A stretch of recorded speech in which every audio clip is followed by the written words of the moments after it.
Hello friends, the topic for this video is weighted average method. हमने previous video में simple average method के बारे में बात करी थी। सो यहाँ पर क्या है कि आपने वेटेड एवरेज प्राइस निकालना है। वहां पर हमने सिंपल एवरेज लगाकर प्राइस निकाला था जिसके ऊपर गुड्स या मटेरियल इशू होते हैं। इसमें हम क्या करेंगे, एक वेटेड एवरेज प्राइस निकालेंगे। Now what is a weighted average price? It's a price which is calculated by dividing total cost of material in the stock from which materials to be priced could be drawn by total quantity of the material in the stock। इसका मतलब है कि इसमें हम दो चीजों को divide करते हैं।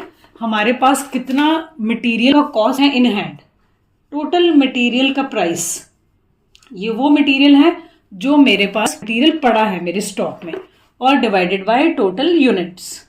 तो जब भी आपने मटेरियल इशू करना है तो आपने ये फॉर्मूला अप्लाई करना है, उससे आपका वेटेड एवरेज प्राइस निकल कर आएगा। उसके ऊपर हम जो है मटेरियल को इशू करेंगे।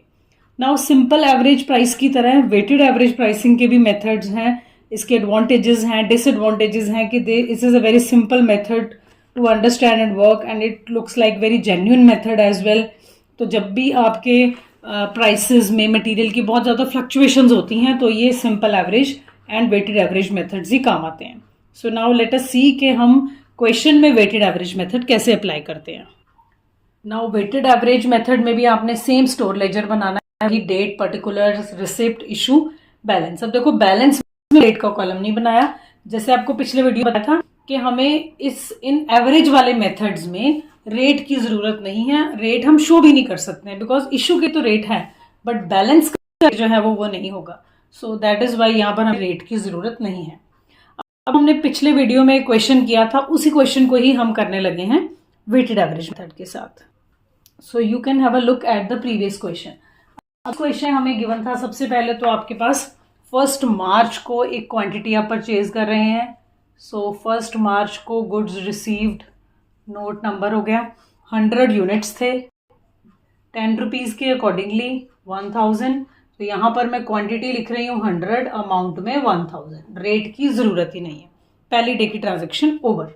2 मार्च को फिर से इस क्वेश्चन में गुड्स रिसीव हो रहे हैं, तो गुड्स रिसीव नोट नंबर, इसमें क्या है 200 यूनिट्स हमें रिसीव हो रहे हैं और रेट गिवन है 10.20 का। इन दोनों को मल्टीप्लाई करें तो ये आता है 2040। अब देखो स्टॉक कैसे शो करेंगे, जैसे हमने सिंपल एवरेज में किया। 100 में यूनिट्स प्लस कर दी मैंने, ये बनी 300 यूनिट्स, 1000 में 2040, तो ये बन गया 3040। अब इसके बाद आपने ये पॉइंट यहीं पर होगा। अब देखो ये बता रहा है 5 मार्च को गुड्स इशू होती हैं। सो नाउ सी के वेटेड एवरेज में हम कैसे इशू करेंगे। यहाँ मैंने लिखा 5 मार्च को रिक्विजिशन स्लिप नंबर। अब 250 यूनिट जाने हैं, तो क्वांटिटी में 250, प्राइस कहाँ से आएगा, यहाँ से 3040 अमाउंट डिवाइडेड बाय जितने यूनिट पड़े हैं हमारे स्टॉक में। डायरेक्टली आप यहाँ से प्राइस निकाल सकते हैं। सो 3040 डिवाइडेड बाय 300, ये आता है 10.13। बस इस प्राइस पर मैंने इशू कर देना है। इसमें आपने सिंपल एवरेज की तरह कुछ चेक नहीं करना कौन से पड़ी हैं यूनिट्स कौन सी नहीं। इसमें जितना आपके पास अमाउंट में है बैलेंस में डिवाइडेड बाय जितनी क्वांटिटी में है। नाउ 250 इंटू 10.13, ये आता है 2532.5। अब थोड़ा राउंड ऑफ भी कर सकते हो बट पॉइंट्स में भी ले सकते हो। सो अब क्वांटिटी में से क्वांटिटी माइनस 350 माइनस 250, ये बना 50। अमाउंट में से अमाउंट माइनस 3040 माइनस 2532.5, तो ये हमारे पास आता है 507.50। ये यहाँ पर ओवर हो गया। सो नाउ लाइक दिस, जब भी इशू होगा तो आपने इन दोनों को डिवाइड कर देना है। अब क्वेश्चन कहता है 7 मार्च, ऑन 7 मार्च कुछ गुड्स परचेज करिए, कुछ गुड्स आई हैं हमारे स्टोर में, that is 300। So goods received note number, 300 units receive किए हैं, 10.50 उसका रेट है। So amount is 3150। तो अब मेरे पास स्टॉक में क्या है, 50 पहले से थे, 300 और आ गए। सो ये हो गया 350 एंड 507.5 प्लस 3150, ये आ गया 3657.50। तो ये 7 मार्च की एंट्री भी डन हो गई। 10 मार्च को फिर से गुड्स रिसीव हो रही हैं। Again goods received note number 200 units, 10.80 rate है, सो इन दोनों को मल्टीप्लाई करके अमाउंट हमारा आ रहा है 2160। स्टॉक में क्या होगा 350 प्लस 200 मतलब 550, 3657.5 प्लस 2160, तो ये बनता है 5817.50। नाउ नेक्स्ट पॉइंट है हमारा 13 मार्च का। 13 मार्च को अब कुछ गुड्स हमें इशू करना है, तो रिक्विजिशन स्लिप नंबर आ गया।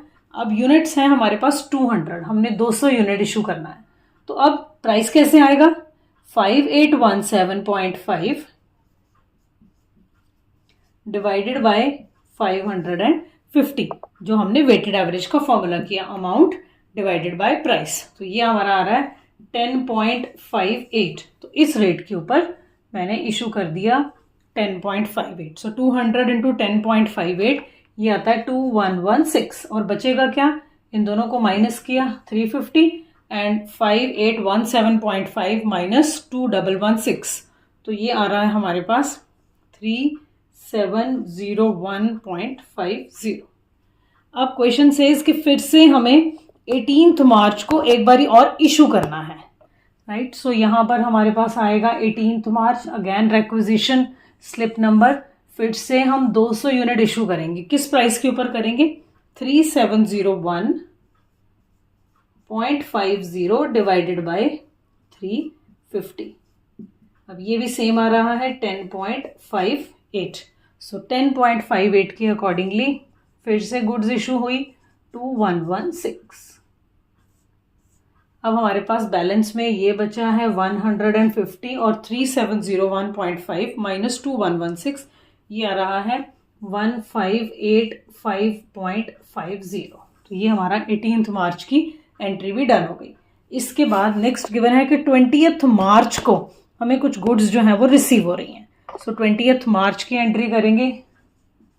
गुड्स रिसीव्ड नोट नंबर, ये हमें आ रही हैं 100 यूनिट्स और इनका रेट है 11, सो ये मल्टीप्लाई करके आ गया 1100।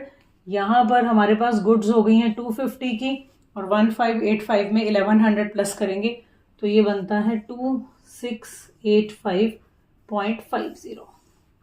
Now last entry of the question March 25, तो 25 मार्च इशू करना है, तो रिक्विजिशन स्लिप नंबर आ जाएगा। यूनिट्स कितने हैं 150। अब रेट क्या रहेगा 2685.50, ये रेट डिवाइडेड बाय 250 यूनिट्स, तो ये डिवाइड करके हमारे पास आ रहा है 10.74। तो अब मैं जब इशू करूँगी, हमारे को इशू करना है 150 यूनिट्स का, तो अमाउंट में नहीं, यहाँ क्वांटिटी के नीचे आएगा 150 और हमारा प्राइस आया है 10.74, सो 150 इंटू 10.74 इज 1611।